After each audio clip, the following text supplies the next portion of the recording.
ಶ್ರೀ ಗುರುಗಣಪತಿಭ್ಯಾಂ ನಮಃ. ಶ್ರೀ ಶಾರದಾಂಬಾಯೇ ನಮಃ. ಎಲ್ಲ ನನ್ನ ಆತ್ಮೀಯ ವೀಕ್ಷಕ ಬಂಧುಗಳಿಗೆ ನಮಸ್ಕಾರ. ವೀಕ್ಷಕರೇ, ಶ್ರೀ ವಿಶ್ವಾವಸು ನಾಮ ಸಂವತ್ಸರ ಉತ್ತರಾಯಣ ಶಿಶಿರ ಋತು ಫಾಲ್ಗುಣ ಮಾಸ ಮಾರ್ಚ್ ತಿಂಗಳ ಮಾಸ ಭವಿಷ್ಯಗಳನ್ನು ತಿಳ್ಕೊಳ್ಳೋಣ. ವಿಶೇಷವಾಗಿ ಮಾರ್ಚ್ ತಿಂಗಳಲ್ಲಿ 19ನೇ ತಾರೀಕು ಅಮಾವಾಸ್ಯೆ, ಯುಗಾದಿ ಹಬ್ಬ, ಹೊಸ ಸಂವತ್ಸರ, ಹೊಸ ವರ್ಷದ ಆರಂಭ. ಎಲ್ಲ ವೀಕ್ಷಕ ಬಂಧುಗಳಿಗೂ ಕೂಡ ಶುಭ ಫಲಗಳನ್ನು ಕೊಡಲಿ. ಜೀವನದಲ್ಲಿ ಸಿಹಿ ಮತ್ತು ಕಹಿ ಸಮ ಪ್ರಮಾಣದಲ್ಲಿರಲಿ.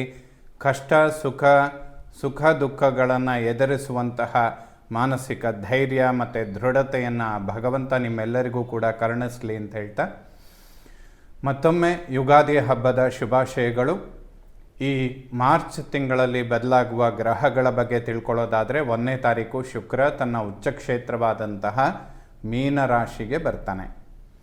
ಮಾರ್ಚ್ 14ನೇ ತಾರೀಕು ಸೂರ್ಯ ಕುಂಭರಾಶಿಯಿಂದ ಮೀನರಾಶಿಯನ್ನು ಪ್ರವೇಶ ಮಾಡ್ತಾನೆ. ಅದೇ ರೀತಿಯಾಗಿ ಮಾರ್ಚ್ 25ನೇ ತಾರೀಕು ಮತ್ತೊಮ್ಮೆ ಶುಕ್ರ ಮೀನರಾಶಿಯಿಂದ ಮೇಷರಾಶಿಗೆ ಪ್ರವೇಶ ಮಾಡ್ತಾನೆ. ಅಂದರೆ ಶುಕ್ರ ಗ್ರಹ ಮಾರ್ಚ್ 1ನೇ ತಾರೀಕಿನಿಂದ 25ನೇ ತಾರೀಕಿನ ತನಕ ತನ್ನ ಉಚ್ಚ ಕ್ಷೇತ್ರವಾದಂತಹ ಮೀನರಾಶಿಯಲ್ಲಿ ಸಂಚಾರ ಮಾಡ್ತಾ ಇರ್ತಾನೆ. ಎಲ್ಲ ರಾಶಿಯವರಿಗೂ ಕೂಡ ಅತ್ಯಂತ ಶುಭ ಫಲಗಳನ್ನು ಕೊಡುವಂತಹ ಒಂದು ಕಾಂಬಿನೇಷನ್ ಇದು. ಖಂಡಿತ ಶುಭ ಆಗುತ್ತೆ. ಹೊಸ ಸಂವತ್ಸರದ ಪ್ರಾರಂಭ ಶುಕ್ರ ಉಚ್ಚ ಕ್ಷೇತ್ರದಲ್ಲಿ ಶುರು ಮಾಡ್ತಾನೆ. ಖಂಡಿತ ಎಲ್ಲರಿಗೂ ಕೂಡ ಧನಕಾರಕನಾದಂತಹ ಶುಕ್ರ, ಪರಮ ಶುಭನಾದ ಶುಕ್ರ ಅಂತ ಹೇಳ್ತಾರೆ. ನವಗ್ರಹಗಳಲ್ಲಿ ಅತ್ಯಂತ ಶುಭ ಗ್ರಹ. ಅವನು ಉಚ್ಚ ಕ್ಷೇತ್ರದಲ್ಲಿರ್ತಾನೆ ಹೊಸ ಸಂವತ್ಸರದ ಪ್ರಾರಂಭದಲ್ಲಿ. ಎಲ್ಲರಿಗೂ ಕೂಡ ಇದು ಬಹಳ ಒಳಿತನ್ನು ಮಾಡುತ್ತೆ. ಸರ್ಪದೋಷಗಳ ತೀವ್ರತೆಗಳು ಕೂಡ ಸ್ವಲ್ಪ ಜಾಸ್ತಿ ಇರುತ್ತೆ. ಅಂದರೆ ಕಾಳಸರ್ಪ ಯೋಗ ಇವೆಲ್ಲದೂ ಕೂಡ ಇದೆ. ಸೊ ಆ ಒಂದು ವಿಚಾರಕ್ಕೆ ಸಂಬಂಧಪಟ್ಟಂತೆ ಹೆಚ್ಚಾಗಿ ಎಲ್ಲ ರಾಶಿಯವರು ಕೂಡ ಸ್ವಲ್ಪ ಆರೋಗ್ಯದ ಬಗ್ಗೆ ಗಮನ ಕೊಡುವಂಥದ್ದು ಸೂಕ್ತ. ಈ ಹೊಸ ಸಂವತ್ಸರದಲ್ಲಿ ಧನಾಗಮನಗಳು ಮತ್ತು ವ್ಯಾವಹಾರಿಕ ಲೌಕಿಕ ಪ್ರಪಂಚದ ಲಾಭ ನಷ್ಟಗಳಿಗೆ ಯಾವುದೇ ಹೆಚ್ಚಿನ ಸಮಸ್ಯೆಗಳಿಲ್ಲ. ಅತ್ಯಂತ ಹೆಚ್ಚಿನ ಧನ ಲಾಭಗಳನ್ನು ಕಾಣೋದಕ್ಕೆ ಸಾಧ್ಯ ಆಗುತ್ತೆ. ಸ್ವಲ್ಪ ಆರೋಗ್ಯದ ಬಗ್ಗೆ ಗಮನ ಕೊಡುವಂಥದ್ದು ಖಂಡಿತ ಅವಶ್ಯಕವಾಗಿದೆ ಎಲ್ಲ ರಾಶಿಯವರಿಗೂ ಕೂಡ. ಸೊ ಈ ಬದಲಾಗುವಂತಹ ಗ್ರಹಗಳಿಂದ ಮಿಥುನ ರಾಶಿಯವರಿಗೆ ಮಾರ್ಚ್ ತಿಂಗಳ ಮಾಸ ಭವಿಷ್ಯ ಹೇಗಿರುತ್ತೆ ಅಂತ ನೋಡೋಣ. ಮಾರ್ಚ್ ತಿಂಗಳಲ್ಲಿ ಮಿಥುನ ರಾಶಿಯವರು ಲಗ್ನ ರಾಶಿಯ ಅಧಿಪತಿಯಾದಂತಹ ಬುಧ ರಾಹುಗ್ರಸ್ತನಾಗಿ ಕುಜನ ಯುತಿಯಲ್ಲಿ ಕೂತ್ಕೊಳ್ತಾನೆ.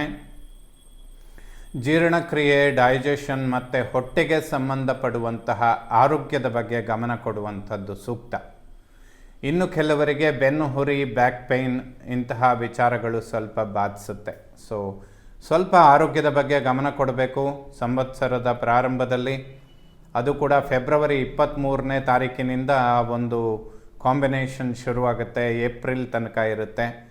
ಸೊ ಆಲ್ಮೋಸ್ಟ್ ಮಾರ್ಚ್ 14ರಿಂದ ಏಪ್ರಿಲ್ 14ರ ತನಕ ಮಿಥುನ ರಾಶಿಯವರು ಹೊಟ್ಟೆಗೆ ಸಂಬಂಧಪಡುವಂತಹ ಆರೋಗ್ಯದ ವಿಚಾರ, ಶಾರೀರಿಕವಾಗಿ ಸ್ವಲ್ಪ ಉಷ್ಣ ಪ್ರಕೋಪಗಳು, ಜೀರ್ಣಕ್ರಿಯೆಯ ಸಮಸ್ಯೆ, ಸಣ್ಣ ಪುಟ್ಟ ಸ್ಕಿನ್ ಅಲರ್ಜಿಗಳಾಗುವಂಥದ್ದು, ಇಂಥದ್ದನ್ನೆಲ್ಲ ಇದಕ್ಕೆಲ್ಲ ಒಂದು ಪರಿಹಾರ ಅಂತ ಹೇಳಿದರೆ ಲಕ್ಷ್ಮೀ ನರಸಿಂಹನ ದರ್ಶನ ಮಾಡಿ, ತುಳಸಿಯಿಂದ ಅರ್ಚನೆ ಮಾಡಿ, 1-2 ಶ್ಲೋಕ ನಿಮಗೆ ಬರುವಂಥದ್ದು ಸುಬ್ರಹ್ಮಣ್ಯನಿಗೆ ಸಂಬಂಧಪಡುವಂತಹ ಸ್ತೋತ್ರಗಳನ್ನು ಪಠನೆ ಮಾಡಿ ಖಂಡಿತ ಆರೋಗ್ಯದ ಬಗ್ಗೆ ಅನುಕೂಲಗಳನ್ನು ಕಾಣ್ತೀರ.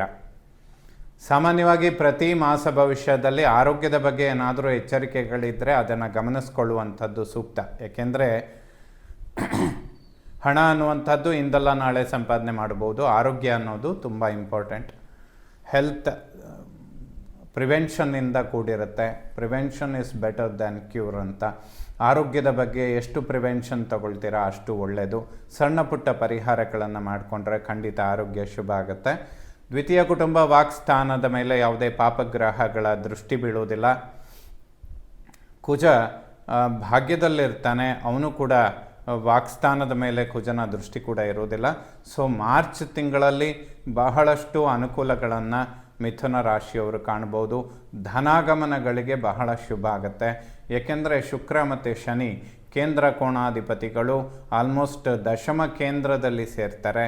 ಖಂಡಿತ ಇದು ಶುಭ ಆಗುತ್ತೆ. ಭಾಗ್ಯಾಧಿಪತಿ ಪಂಚಮಾಧಿಪತಿ ಇಬ್ಬರೂ ಕೂಡ ಕರ್ಮದಲ್ಲಿ ಸೇರ್ತಾರೆ. 2 ಕೋಣಾಧಿಪತಿಗಳು ಕೇಂದ್ರದಲ್ಲಿ ಸೇರ್ತಾರೆ. ಅವರಿಬ್ಬರ ನಡುವೆ ಅಪಾರವಾದ ಮಿತ್ರತ್ವ ಇದೆ ಶುಕ್ರ ಮತ್ತು ಶನಿಯ ನಡುವೆ. ಮಿಥುನ ರಾಶಿಗೆ ಪರಮ ಯೋಗಕಾರಕರು ಕೂಡ ಹೌದು. ಹಾಗಾಗಿ ಬಹಳ ಸಮಯದಿಂದ ನಿರೀಕ್ಷೆ ಮಾಡ್ತಾ ಇರುವಂತಹ ಹಣಕಾಸಿನ ಅಭಿವೃದ್ಧಿಗಳು ಮಿಥುನ ರಾಶಿಯವರಿಗೆ ಈ ಸಂವತ್ಸರದ ಪ್ರಾರಂಭದಿಂದನೇ ಉಂಟಾಗುತ್ತೆ. ವಾಕ್ಯಗಳಲ್ಲಿ ಯಶಸ್ಸು ಜಯ ಕಾಣೋದಕ್ಕೆ ಸಾಧ್ಯ. ಕುಟುಂಬದಲ್ಲಿ ಸೌಖ್ಯ ನೆಮ್ಮದಿ ಇದನ್ನು ಎಕ್ಸ್ಪೆಕ್ಟ್ ಮಾಡ್ಬೋದು. ಫೈನಾನ್ಷಿಯಲ್ ಇಂಪ್ರೂವ್ಮೆಂಟ್ ಖಂಡಿತ ಆಗುತ್ತೆ. ಅದು ಉದ್ಯೋಗದ ಕಡೆಯಿಂದನೂ ಆಗ್ಬೋದು, ಸ್ವಂತ ವ್ಯವಹಾರ, ಬಿಸ್ನೆಸ್, ಎವ್ರಿಥಿಂಗ್. ಮಿಥುನ ರಾಶಿಯವರು ಈ ಸಮಯದಲ್ಲಿ ಹೊಸದಾಗಿ ಯಾವುದನ್ನೇ ಪ್ರಾರಂಭ ಮಾಡಿದರೂ ಕೂಡ ಅದು ಗುರಿ ಮುಟ್ಟೋದಕ್ಕೆ ಖಂಡಿತ ಅನುಕೂಲಗಳು ಇರುತ್ತೆ.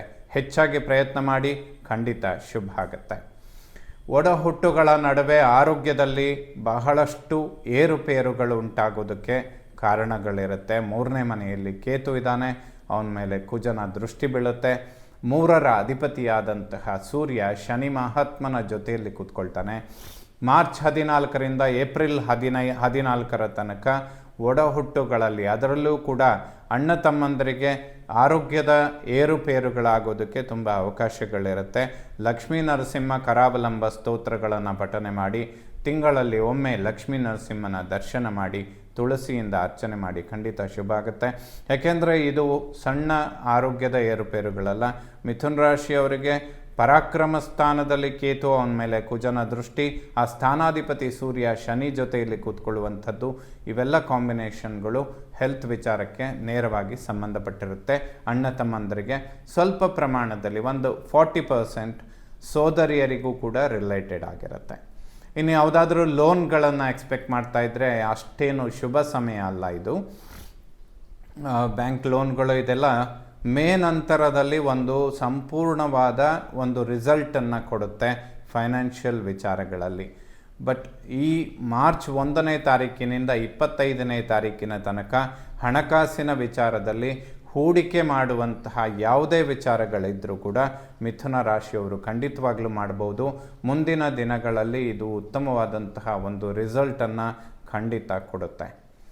ವಿದ್ಯಾರ್ಜನೆ ಮಾಡುವಂತಹ ಮಕ್ಕಳಿಗೆ ಖಂಡಿತ ಶುಭ ಆಗುತ್ತೆ. ಯಾಕೆಂದರೆ ಶುಕ್ರ ಮತ್ತು ಶನಿಯ ದೃಷ್ಟಿ 4th ಹೌಸ್ ಮೇಲೆ ಬೀಳ್ತಾ ಇದೆ. ಯಾವುದಾದ್ರೂ ಹೊಸ ಪ್ರಾಪರ್ಟಿ ಖರೀದಿ ಮಾಡುವಂಥದ್ದು ಅಥವಾ ಮಾರುವಂತಹ ವಿಚಾರಗಳಿದ್ದರೆ ತುಂಬ ಉತ್ತಮವಾದಂತಹ ಸಮಯ, ಅಷ್ಟೇನು ಸಮಸ್ಯೆಗಳಾಗೋದಿಲ್ಲ.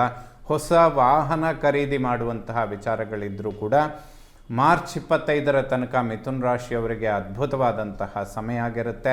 ಮಾತೃವಿನ ಆರೋಗ್ಯದಲ್ಲಿ ಅಭಿವೃದ್ಧಿ, ವಿದ್ಯಾಭ್ಯಾಸ ಮಾಡುವಂತಹ ಮಕ್ಕಳಿಗೆ ಶುಭ ಫಲ, ಭೂಮಿಗೆ ಸಂಬಂಧಪಟ್ಟಂತಹ ವಿಚಾರಗಳಲ್ಲಿ ಅಭಿವೃದ್ಧಿ, ಮನೆ ಕಟ್ಟುವಂತಹ ವಿಚಾರಗಳಲ್ಲಿ ಖಂಡಿತ ಅಭಿವೃದ್ಧಿಯನ್ನು ಕಾಣ್ತೀರಾ. ಹೊಸ ವಾಹನ ಖರೀದಿ ಮಾಡುವಂತಹ ವಿಚಾರಗಳಿಗೂ ಕೂಡ ಮಾರ್ಚ್ 25ರ ತನಕ ಮಿಥುನ ರಾಶಿಯವರಿಗೆ ತುಂಬ ಉತ್ತಮವಾದಂತಹ ಸಮಯ. ಇನ್ನು 5th ಹೌಸ್, ಜ್ಞಾನ, ಸಂತಾನ, ಪೂರ್ವಪರ ಪುಣ್ಯ. ಒಂದು ಉತ್ತಮವಾದಂತಹ ಜ್ಞಾನ, ಒಂದು ಉತ್ತಮವಾದಂತಹ ಸಂತಾನ ಪಡಿಬೇಕಾದ್ರೆ ಪೂರ್ವಜನ್ಮದ ಪುಣ್ಯ ಇರಬೇಕು ಅಂತ. ಆ ರೀತಿಯಲ್ಲಿ 5ನೇ ಮನೆಯ ಅಧಿಪತಿ ಶುಕ್ರ ಉಚ್ಚ ಕ್ಷೇತ್ರದಲ್ಲಿದ್ದಾನೆ. ಸೊ ನಿಮ್ಮ 6th ಸೆನ್ಸ್ ಏನು ಹೇಳುತ್ತೆ ಅದರಂತೆ ಖಂಡಿತ ಮಾಡ್ಬೋದು. ಜ್ಞಾನಸ್ಥಾನಾಧಿಪತಿ ಉಚ್ಚ ಕ್ಷೇತ್ರದಲ್ಲಿದ್ದಾನೆ.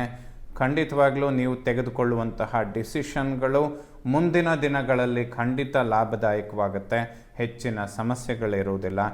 ಮಕ್ಕಳಿಗೂ ಕೂಡ ವಿಶೇಷವಾದ ಅಭಿವೃದ್ಧಿ, ಹೊಸ ವಸ್ತ್ರ ಆಭರಣಗಳನ್ನು ಖರೀದಿ ಮಾಡೋದಕ್ಕೆ ಉತ್ತಮವಾದಂತಹ ಸಮಯ. ಅದೇ ರೀತಿಯಲ್ಲಿ ಮಕ್ಕಳಿಗೂ ಕೂಡ ಅಪಾರವಾದ ಯಶಸ್ಸು, ಕೀರ್ತಿ ಇದನ್ನೆಲ್ಲ ಕಾಣೋದಕ್ಕೆ ಮಿಥುನ ರಾಶಿಯವರಿಗೆ ಸಾಧ್ಯವಾಗುತ್ತೆ. ಷಷ್ಠಾಧಿಪತಿ ಕುಜ ಭಾಗ್ಯದಲ್ಲಿದ್ದಾನೆ. ಯಾವುದೇ ಹೊಸ ಸ್ನೇಹಿತರನ್ನು ಮಾಡಿಕೊಳ್ಬೇಡಿ, ಅದರಿಂದ ಯಾವುದೇ ಅನುಕೂಲಗಳಿಲ್ಲ. ಸರ್ಪದೋಷಗಳು ತೀವ್ರ ಪ್ರಮಾಣದಲ್ಲಿರುತ್ತೆ. ಸ್ವಲ್ಪ ನಿಷ್ಠೂರಗಳು ಅಥವಾ ಹಿಂದಿನಿಂದ ಏನಾದರೂ ಸಮಸ್ಯೆಗಳನ್ನು ಸೃಷ್ಟಿ ಮಾಡೋದಕ್ಕೆ ತುಂಬ ಆತ್ಮೀಯರೇ ಕಾರಣರಾಗ್ತಾರೆ ಅಂತ ಕೂಡ ಹೇಳ್ಬೋದು. ಸಪ್ತಮಾಧಿಪತಿ ಗುರು ಜನ್ಮದಲ್ಲಿದ್ದಾನೆ, ಅವನ ಮೇಲೆ ಗುರು ದೃಷ್ಟಿ ಬೀಳುತ್ತೆ. ವಿವಾಹ, ಇಂತಹ ಮಂಗಳ ಕಾರ್ಯಗಳು ಮಿಥುನ ರಾಶಿಯವರಿಗೆ ಮೇ ತನಕ ವೆಯ್ಟ್ ಮಾಡಿದರೆ ಖಂಡಿತ ಒಳ್ಳೆಯದು. ಈಗಿಂದ ನೋಡ್ತಾ ಇದ್ದರೆ ಖಂಡಿತ ಮುಂದುವರಿಸಿ, ಯಾವುದೇ ಸಮಸ್ಯೆಗಳಿಲ್ಲ. ಶುಕ್ರ ಕಳತ್ರಕಾರಕನಾಗಿ ಉಚ್ಚ ಕ್ಷೇತ್ರದಲ್ಲಿರುವಂಥದ್ದು ಮಿಥುನ ರಾಶಿಯವರಿಗೆ ವೈವಾಹಿಕ ಜೀವನದ ಬಗ್ಗೆ, ಅಂದರೆ ವಿವಾಹ ಇಂತಹ ಮಂಗಳ ಕಾರ್ಯಗಳನ್ನು ಎಕ್ಸ್ಪೆಕ್ಟ್ ಮಾಡ್ತಾ ಇರೋರಿಗೆ ಖಂಡಿತ ಶುಭ ಆಗುತ್ತೆ. ದಾಂಪತ್ಯ ಜೀವನದಲ್ಲಿ ಆರೋಗ್ಯದಲ್ಲಿ ಅಭಿವೃದ್ಧಿಗಳನ್ನು ಈಗ ಎಕ್ಸ್ಪೆಕ್ಟ್ ಮಾಡ್ಬೋದು ಮಿಥುನ್ ರಾಶಿಯವರು. ಯಾಕೆಂದರೆ ಅಷ್ಟಮ ಕುಜದೋಷ ಅನ್ನುವಂಥದ್ದು ಮುಕ್ತಾಯ ಆಗಿರುತ್ತೆ. ಮುಂದಿನ ದಿನಗಳಲ್ಲಿ ದಾಂಪತ್ಯದಲ್ಲಿ ಗಂಡ ಹೆಂಡತಿಯ ನಡುವೆ ಆರೋಗ್ಯ ಖಂಡಿತ ಅನುಕೂಲದ ಸ್ಥಿತಿಗಳನ್ನು ಕಾಣ್ತೀರಾ. ಅಷ್ಟಮಾಧಿಪತಿಯಾದಂತಹ ಶನಿ ಕರ್ಮದಲ್ಲಿದ್ದಾನೆ. ಸ್ವಲ್ಪ ಉದ್ಯೋಗದಲ್ಲಿ ಟೆನ್ಷನ್ ಅಥವಾ ಕಿರಿಕಿರಿ ಕೊಡ್ತಾನೆ. ಏಕೆಂದರೆ ಮೃತ್ಯುಸ್ಥಾನಾಧಿಪತಿ ಕರ್ಮಸ್ಥಾನದಲ್ಲಿದ್ದಾಗ ಯಾವಾಗಲೂ ಕತ್ತಿ ಎಲೆಗಿನ ಮೇಲೆ ನಡೆದ ಹಾಗೆ ಸ್ವಲ್ಪ ಸೀರಿಯಸ್ ಆಗೇ ಇರುತ್ತೆ. ಬಟ್ ಈ ಮಾರ್ಚ್ 1ರಿಂದ 25ನೇ ತಾರೀಕು ಯಾವುದೇ ಡಿಸಿಷನ್ಸ್ ತಗೊಂಡ್ರೂ ಕೂಡ ಮಿಥುನ್ ರಾಶಿಯವರಿಗೆ ತುಂಬ ಅನುಕೂಲ ಆಗುತ್ತೆ. ಟೆನ್ಷನ್ಸ್ ತುಂಬ ಕಡಿಮೆ ಆಗುತ್ತೆ. ಉದ್ಯೋಗ ಕ್ಷೇತ್ರದಲ್ಲಿ ಅಭಿವೃದ್ಧಿ ಅಥವಾ ಪ್ರಮೋಷನ್ಗಳನ್ನು ಮಿಥುನ್ ರಾಶಿಯವರು ಖಂಡಿತ ಎಕ್ಸ್ಪೆಕ್ಟ್ ಮಾಡ್ಬೋದು. ಭಾಗ್ಯಾಧಿಪತಿ ಶನಿ ಕರ್ಮದಲ್ಲಿದ್ದಾನೆ. ಭಾಗ್ಯೋದಯಗಳಾಗುತ್ತೆ. ಪಿತ್ರಾರ್ಜಿತ ಆಸ್ತಿ ಇದೆಲ್ಲ ಅಭಿವೃದ್ಧಿ ಮಾಡ್ಕೊಳ್ಬೋದು. ಅಥವಾ ಯಾವುದೇ ಒಂದು ನಿಮ್ಮ ಹಿಡಿತ ಅನ್ನುವಂಥದ್ದನ್ನು ನೀವು ಎಕ್ಸ್ಪೆಕ್ಟ್ ಮಾಡ್ತಾ ಇದ್ದರೆ ಖಂಡಿತ ಸಿಗುತ್ತೆ. ಪ್ರಾಪರ್ಟಿ ವಿಚಾರ ಮಿಥುನ್ ರಾಶಿಯವರಿಗೆ ತುಂಬ ಅನುಕೂಲ. ಪಿತ್ರಾರ್ಜಿತ ಆಸ್ತಿಗಳು ಕೂಡ ತುಂಬ ಅನುಕೂಲಕ್ಕೆ ಪಡೆದುಕೊಳ್ಬೋದು. ಒಂದು ಉತ್ತಮವಾದಂತಹ ಸಮಯ. ಮುಂದಿನ ಹೊಸ ಸಂವತ್ಸರದಲ್ಲಿ ಗುರುಬಲ ಕೂಡ ಪ್ರಾರಂಭ ಆಗುತ್ತೆ. ಖಂಡಿತ ಮುಂದಿನ ದಿನಗಳಲ್ಲಿ ಒಂದು ಉತ್ತಮ ಗುರಿ ಮುಟ್ಟೋದಕ್ಕೆ ಈ ಮಾಸದ ಒಂದು ಪ್ರಯತ್ನ ಅತ್ಯಂತ ಅವಶ್ಯಕ ಮಿಥುನ್ ರಾಶಿಯವರಿಗೆ. ಕರ್ಮ ಉದ್ಯೋಗದಲ್ಲಿರುವಂತಹ ಸಮಸ್ಯೆಗಳೇನಾದರೂ ಬಗೆಹರಿಯುವಂಥದ್ದಿದ್ದರೆ ಮಿಥುನ್ ರಾಶಿಯವರಿಗೆ ಮಾರ್ಚ್ 25ರ ತನಕ ಕಾಲಾವಕಾಶ ಇದೆ. ಯಾವುದೇ ಪ್ರಮೋಷನ್ಗಳನ್ನು ಎಕ್ಸ್ಪೆಕ್ಟ್ ಮಾಡ್ತಾ ಇದ್ದರೆ ಅಥವಾ ಉದ್ಯೋಗದ ಪರಿವರ್ತನೆಗಳನ್ನು ಎಕ್ಸ್ಪೆಕ್ಟ್ ಮಾಡ್ತಾ ಇದ್ದರೆ ಈ ಸಮಯದಲ್ಲಿ ಯಾವುದೇ ಆಪರ್ಚುನಿಟಿ ಬಂದರೆ ಖಂಡಿತ ಒಳ್ಳೆಯದಾಗುತ್ತೆ. ಏಕೆಂದರೆ ಸ್ವಲ್ಪ ಈ ಸಮಯದಲ್ಲಿ ಅಥವಾ ಈ ಒಂದು ತಿಂಗಳಲ್ಲಿ ಅಂತಹ ಅವಕಾಶಗಳು ಬರದೇ ಇದ್ದಲ್ಲಿ ಮಿಥುನ್ ರಾಶಿಯವರು ಮೇ ತಿಂಗಳ ತನಕ ವೆಯ್ಟ್ ಮಾಡಬೇಕಾಗುತ್ತೆ. ಇದು ಒಂದು ಉತ್ತಮವಾದ ಸಮಯ. ಸ್ವಂತ ಉದ್ಯೋಗ ಬಿಸ್ನೆಸ್ ಮಾಡೋರಿಗೆ ಹೂಡಿಕೆ ಮಾಡೋದಕ್ಕೆ ಅತಿ ಉತ್ತಮವಾದಂತಹ ಸಮಯ. 2 ಕೋಣಾಧಿಪತಿಗಳು ಅಂದರೆ ಪಂಚಮಾಧಿಪತಿ ಶುಕ್ರ, ನವಮಾಧಿಪತಿ ಶನಿ ದಶಮ ಕೇಂದ್ರದಲ್ಲಿ ಸೇರಿರುವಂಥದ್ದು ಖಂಡಿತ ಶುಭ ಆಗುತ್ತೆ. ಉದ್ಯೋಗಕ್ಕೆ ಮಿಥುನ್ ರಾಶಿಯವರಿಗೆ ಇದು ಒಂದು ಉತ್ತಮವಾದಂತಹ ಮಾಸ. ಲಾಭಸ್ಥಾನಾಧಿಪತಿಯಾದಂತಹ ಕುಜ ಭಾಗ್ಯದಲ್ಲಿದ್ದಾನೆ. ಲಾಭಸ್ಥಾನದಲ್ಲಿ ಯಾವುದೇ ಪಾಪಗ್ರಹಗಳಿರೋದಿಲ್ಲ. ಖಂಡಿತ ಶುಭ ಆಗುತ್ತೆ. ಅತಿ ಹೆಚ್ಚಿನ ಲಾಭಗಳನ್ನು ನಿರೀಕ್ಷೆ ಮಾಡ್ಬೋದು. ಈಗಿಂದ ಪ್ರಯತ್ನ ಮಾಡಿದರೆ ಮಿಥುನ್ ರಾಶಿಯವರು ಯಾರಾದರೂ ವಿದೇಶದಲ್ಲಿ ಉದ್ಯೋಗ ಅಥವಾ ವ್ಯಾಸಂಗ ಇಂಥದ್ದನ್ನು ಎಕ್ಸ್ಪೆಕ್ಟ್ ಮಾಡ್ತಾ ಇದ್ದರೆ ಖಂಡಿತ ಈ ಒಂದು ಮಾಸದಲ್ಲಿ ನೀವು ಮಾಡುವ ಪ್ರಯತ್ನ ಮುಂದಿನ ದಿನಗಳಲ್ಲಿ ಒಂದು ದೊಡ್ಡ ಪ್ರಮಾಣದ ಯಶಸ್ಸನ್ನು ಖಂಡಿತವಾಗ್ಲೂ ಕೊಡುತ್ತೆ. ಸೊ ಯುಗಾದಿ ಮಾಸ ಭವಿಷ್ಯದಲ್ಲಿ ಇನ್ನಷ್ಟು ಮಾಹಿತಿಗಳನ್ನು ಕೊಡುವ ಪ್ರಯತ್ನ ಖಂಡಿತ ಮಾಡೋಣ. ವ್ಯಯಾಧಿಪತಿಯಾದಂತಹ ಶುಕ್ರ ಉಚ್ಚ ಕ್ಷೇತ್ರದಲ್ಲಿದ್ದಾನೆ ಕರ್ಮ ಉದ್ಯೋಗದಲ್ಲಿ. ಸೊ ಮಿಥುನ್ ರಾಶಿಯವರಿಗೆ ಧನಾಗಮನಕ್ಕೆ ಇದು ಶುಭ ಸಮಯ. ಕಳೆದ 1.5 ತಿಂಗಳು ಅಷ್ಟೇನು ಅನುಕೂಲದ ಸ್ಥಿತಿಗಳಿರಲಿಲ್ಲ.